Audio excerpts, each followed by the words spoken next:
அனைவருக்கும் வணக்கம். கேஃபிடே தமிழ் யூடியூப் பக்கத்தில் மீண்டும் உங்களை எல்லாம் சந்திப்பதில் எனக்கு மகிழ்ச்சி. இன்றைய ஒரு பதிவில நான் பேசக்கூடிய ஒரு விஷயம் என்னன்னா, இது வந்து ஒரு எஜுகேஷன் பர்ப்பஸ்க்காக பண்ண ஒரு வீடியோன்னு நீங்க கருதிக்கணும். இது ஒரு இன்வெஸ்ட்மென்ட் அட்வைஸ் கிடையாது. இன்வெஸ்ட்மென்ட் அட்வைஸ் ஏன் கிடையாது அப்படின்னு பார்த்தீங்கன்னா, இதில வந்து கிரெடிட் கார்டு ஹை ரிஸ்க் இருக்கக்கூடிய, ஹை இன்ட்ரெஸ்ட் கொடுக்கக்கூடிய கிரெடிட் கார்ட பத்தி பேசப் போறோம். அதேபோல அந்த கிரெடிட் கார்டு வழியாக நீங்க தங்கத்த எப்படி வாங்கிக்கலாம்?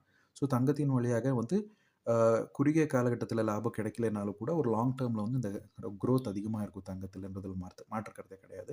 வெறும் தங்கத்த மட்டும் வாங்குறதா அப்படின்னு பார்த்தீங்கன்னா, கொஞ்சம் வெள்ளிய கூட நீங்க வாங்கிக்கலாம். உங்களுக்கு வந்து இப்போ நான் ஏற்கனவே இதுக்கு முன்னாடி நான் வீடியோல சொல்லியிருக்கேன். 20, 30 வயசுல இருக்கக்கூடிய நபர்கள் என்ன செய்யலாம் கிரெடிட் கார்டுக்கு அப்படின்றத பத்தியெல்லாம் நான் சொல்லியிருந்தேன்.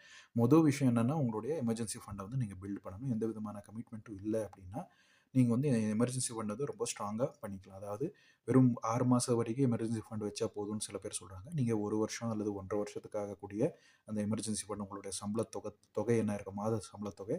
அது வந்து 1 வருடத்துக்கு ஏற்ப அல்லது 1 1/2 வருடத்துக்கு ஏற்ப வந்து அந்த பணத்த வந்து ஒட்டுமொத்த தொகைய வந்து நீங்க பேங்க்ல வச்சுக்கலாம். அத வந்து ஒரு எமர்ஜென்சி குஷனா நீங்க பயன்படுத்திக்கலாம். ஸோ, அதுக்கப்புறமா வந்து பார்த்தீங்கன்னா, கிரெடிட் கார்டுக்கு அப்ளை பண்ணிக்கலாம். கிரெடிட் கார்ட்ல வந்து பார்த்தீங்கன்னா, பல வகைகள் இருக்கு. உங்களுக்கு தெரிஞ்சிருக்கும். அதுல வந்து ஒவ்வொரு கிரெடிட் கார்டுக்கும் நீங்க அப்ளை பண்ணி தொடர்ந்து ஒரு 4 கிரெடிட் கார்டு நீங்க வாங்கிக்கணும். நீங்க வந்து பார்த்தீங்கன்னா, ஒரு கிரெடிட் கார்டுக்கு இன்னொரு கிரெடிட் கார்டுக்கு சில கேப் வைக்கணும். டைம் டியூரேஷன் குடுக்கணும். ஏன்னா, ஒரே மாசத்துல நீங்க மல்டிபிள் கிரெடிட் கார்டுக்கு நீங்க அப்ளை பண்றீங்க அப்டின்னா, உங்க கிரெடிட் ஸ்கோர்ல பாதிப்பு உண்டாகும். அதனால ஹார்ட் என்குயரி அது ஆகும். அது மூலமாக உங்களுடைய கிரெடிட் ஸ்கோர் பின்தங்கி போகும் அப்டின்ற ஒரு விஷயம் இருக்கும். அதனால கொஞ்சம் டைம் எடுத்துக்கிட்டு ஒரு 4 கிரெடிட் கார்டு அளவுக்கு வந்து வாங்குறதுக்கு நீங்க முன் அ வரலாம். அதாவது நீங்க இந்த ஸ்டேஜ்க்கு போறதுக்குள்ள உங்களுடைய சம்பள உயர்வு ஆயிருக்கணும். அதேபோல வந்து பார்த்தீங்கன்னா, உங்ககிட்ட கன்சிஸ்டன்ட் எமர்ஜென்சி ஃபண்ட் இருக்கணும். மத்த இன்வெஸ்ட்மெண்ட்ஸும் இருக்கணும். அதாவது மியூச்சுவல் ஃபண்டும் இருக்கணும்.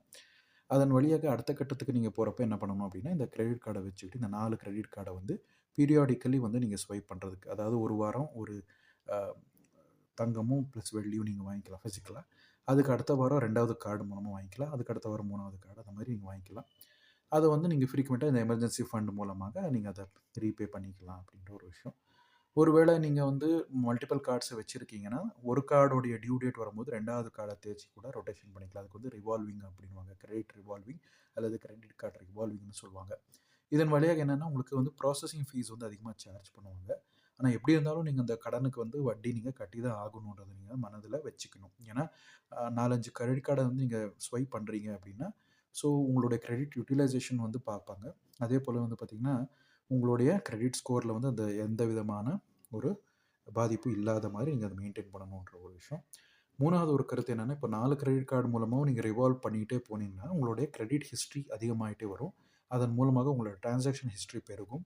அதன் மூலமாக உங்களுடைய கிரெடிட் அவைலபிலிட்டி உங்களுக்கு கொடுக்கக்கூடிய வாய்ப்புகள் வந்து அதிகமாயிட்டே போகும் நீண்ட காலத்தில அப்படின்ற ஒரு விஷயம். நீங்க தங்கத்தில தான் ரிட்டர்ன்ஸ் கிடைக்குமா அப்படின்னு கேள்வி கேட்கலாம். அதாவது நீங்க பார்த்தீங்கன்னா, சமீப 2012லேருந்து 19ல நீங்க பார்த்தீங்கன்னா, தங்கம் வந்து எந்த விதமான ரிட்டர்ன்ஸும் குடுக்கல. அதனால தான் நான் வந்து தங்கம் பிளஸ் வெள்ளி காம்பினேஷன் சொல்லிட்டு இருக்கேன். ஏன்னா தங்கம் வந்து ரொம்ப வொலடைலா இல்லாதப்போ வெள்ளி வொலடைலா இருக்கலாம். வெள்ளி ரொம்ப வொலடைலா இருக்கும்போது, ஏற்றத்தாழ்வு அதிகமா இருக்கும்போது விலையில இதுதான் வொலட்டிலிட்டின்னு சொல்லுவோம். அப்போ தங்கத்தோடைய இதுக்கு போலாம். ஸோ அதனால 50, 50 ஆப்ஷன வச்சுக்கிட்டு நீங்க இன்வெஸ்ட்மென்ட் மெத்தடா இந்த பிசிக்கல் சில்வரையும், பிசிக்கல் கோல்டையும் நீங்க கொஞ்சம் கொஞ்சமா அக்யூமுலேட் பண்ணிட்டே போலாம் கிரெடிட் கார்டு வழியாக. ஒருவேளை வந்து உங்கனால அந்த கிரெடிட் கார்டுக்கு டியூ கட்ட முடியல அப்படின்ற பட்சத்தில வந்து, நீங்க மியூச்சுவல் ஃபண்ட்ல கூட நீங்க பிளெட்ஜ் பண்ணி கடன் எடுத்துக்கக்கூடிய ஒரு வாய்ப்பு இருக்கு. ஸோ அந்த மியூச்சுவல் ஃபண்ட் பிளெட்ஜ் பண்ணி கடனா எடுத்து அந்த கடன் அமௌண்ட்ட வந்து நீங்க கிரெடிட் கார்டுடைய அந்த கடன் என்ன இருக்கும்? அதிகபட்ச கடன் வட்டி போடுவாங்கன்றதுனால, மியூச்சுவல் ஃபண்ட் கடன் மூலமா அந்த கிரெடிட் கார்டோட டியூ டேட்டுக்கு முன்னாடி எல்லாத்தையும் தீர்த்து விட்டுட்டீங்கன்னா அந்த கடன, அதுக்கு அடுத்த கட்டமா எமர்ஜென்சி ஃபண்ட பயன்படுத்திக் கொண்டு மியூச்சுவல் ஃபண்டோடைய அந்த டியூ டேட் என்ன இருக்கோ, அந்த பிரின்சிபல் அமௌண்ட் என்ன இருக்கோ, அத நீங்க செட்டில்மென்ட் பண்ணிக்கலாம் அப்படின்ற ஒரு விஷயம். இதன் மூலமாக நீங்க ரொட்டேஷன் பண்ணிட்டே போறீங்க. மல்டிபிள் லோன்ஸ் அப்ளை பண்ணியிருக்கிறதுனால உங்களுக்கு வந்து கிரெடிட் ஹிஸ்டரி நல்லா இருக்கும். கிரெடிட் ஸ்கோரும் ரொம்ப பெருகும். அதே போலவே நீங்க இந்த கிரெடிட்ட வந்து நீங்க உங்களோட இன்வெஸ்ட்மென்ட்க்காக நீங்க பயன்படுத்துறீங்கன்றப்போ வந்து பார்த்தீங்கன்னா, இது ஒரு அட்வான்டேஜா இருக்கும் அப்படின்ற ஒரு விஷயம். ஸோ மேக்ஸிமமா வீட்ல ஹவுஸ் ஒய்ஃப் இருக்காங்கன்னா, அவங்களுக்கு வந்து இந்த டெக்னிக்க ஃபாலோ பண்றதுக்கு நீங்க அ என்கரேஜ் பண்ணுங்கன்னு தான் நான் சொல்லுவேன். அல்லது வந்து அன்வொர்க்கிங் அதாவது அன்எம்ப்ளாய்டா இருக்கக்கூடிய நபர்கள் யாராவது வீட்ல இருக்காங்களோ, அவங்களுக்கு வந்து இது ரொம்ப யூஸ்ஃபுல்லான ஒரு ஸ்ட்ராட்டஜியா இருக்கும். ஏன்னா, இது வந்து உங்களுக்கு இன்கம் டாக்ஸ் அந்த கன்செஷன்ஸ்க்கு வந்து உங்களுக்கு கிடைக்கும். அதேபோல வந்து பார்த்தீங்கன்னா, உங்களுக்கு வந்து ஒரு கன்சிஸ்டன்ட்டான ஒரு கிரெடிட் ஸ்கோர் பில்ட் பண்றதுனால, அதே போலவே ஒரு இன்வெஸ்ட்மென்ட் வந்து குரோத் ஆகுறதுனால வந்து பார்த்தீங்கன்னா, அவங்களுக்கு வந்து ஒரு சேவிங் மைண்ட் செட் வரும். அதே போல வந்து இந்த சேவிங் மைண்ட் செட் மூலமாக நான் உங்களுக்கு வந்து எக்ஸ்பென்ஸ் கண்ட்ரோல் பண்றதுக்கான சாத்தியங்களும் அதிகரிச்சுட்டே போகும் அப்படின்னு சொல்லலாம்.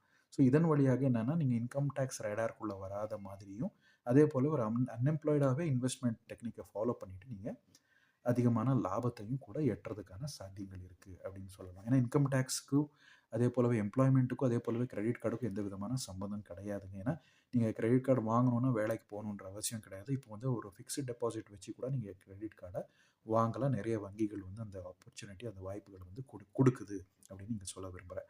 இதான் வந்து பார்த்திங்கன்னா கிரெடிட் கார்டை பயன்படுத்திட்டு கோல்டை எப்படி வந்து வாங்கலாம் அப்படின்றக்கூடிய ஒரு விஷயம். இது ஒரு எஜுகேட்டிவ் பர்பஸுக்காக பண்ணியிருக்க ஒரு வீடியோமாக இருக்குது.